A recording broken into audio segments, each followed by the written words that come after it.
Այսօր քարոզարշավի վերջին ակորդային օրն է, բարձր տրամադրությամբ շարունակում ենք քարոզարշավը Երևան քաղաքում, լինելու ենք Արաբկիրում, հետո Երազ թաղամասում, կենտրոնական հատվածում, բայց ուզում եմ ամփոփիչ երկու խոսք ասել երեկվա բանավեճի մասին։ Երեկվա բանավեճը մեր ժողովրդին ցույց տվեց,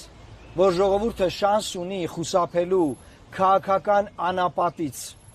Այս շենքը ինչով է սիմվոլիկ, այն Հայաստանի Հանրապետության ժողովրդի իշխանության կրողն է եւ հունիսի 7-ին որոշվելու է թե ովքեր են այս շենքում լինելու։ Մարդիկ, ովքեր բառակույտ են ասում, բայց քաղաքական միտք չկա, մարդիկ, ովքեր դասեր են նոր են սովորում կամ բանավեճի ժամանակ են ուզում դասեր անեն, մարդիկ, ովքեր ինչ որ հանցագործության մասին հաղորդումներ են տալիս, թե մարդիկ, ովքեր ուղղակի քաղաքական միտք են ասում, ծրագիր ունեն, գաղափար ունեն եւ ուզում են այդ ծրագրերն ու գաղափարներն իրականացնել։ Եվ ահա մենք այստեղ ենք ձեզ ասելու. մեր վերջին սիմվոլիկ հանգրվանը ազգային ժողովն է։ Դուք, սիրելի հայրենակիցներ, ունեք հնարավորություն այս ընտրություններով ձևավորելու մի խորհրդարան, որը ձեր շահերին է ծառայելու, որը ոչ թե ծառայելու է կորպորատիվ շահերի, որը ոչ թե ծառայելու է սեփական գողոնը պաշտպանելուն, որը ոչ թե ծառայելու է իշխանության սազանդար աշխատելուն, ոնց որ դուք տեսաք բանավեճի ժամանակ, այլ ծառայելու է Հայաստանի Հանրապետության ժողովրդի շահերին։ Եվ հիմա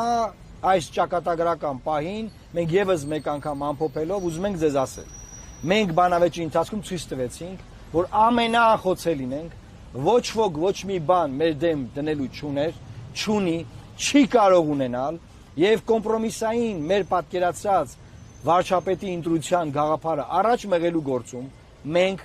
անխոցելի ենք եւ դա կարող ենք անել ձեր քրեակցությամբ։ Ինչպես նաեւ, եթե հանկարծ որևէ ուժ հանկարծ բացարձակ իշխանություն ստանա, դա կլինի գործող իշխանությունը, դա կլինի այլ ուժ, լուսավոր Հայաստանը այն ուժն է, որ կարող է հակակշռել եւ փողզսպել եւ չտալ որևէ ձևով հնարավորություն, որ մեր ժողովրդի իրավունքները շարունակվեն ոտնահարվել։ Մենք անխոցելի ենք բոլոր առումներով։ Երեկվա բանավեճը ձեզ համար վկայություն էր։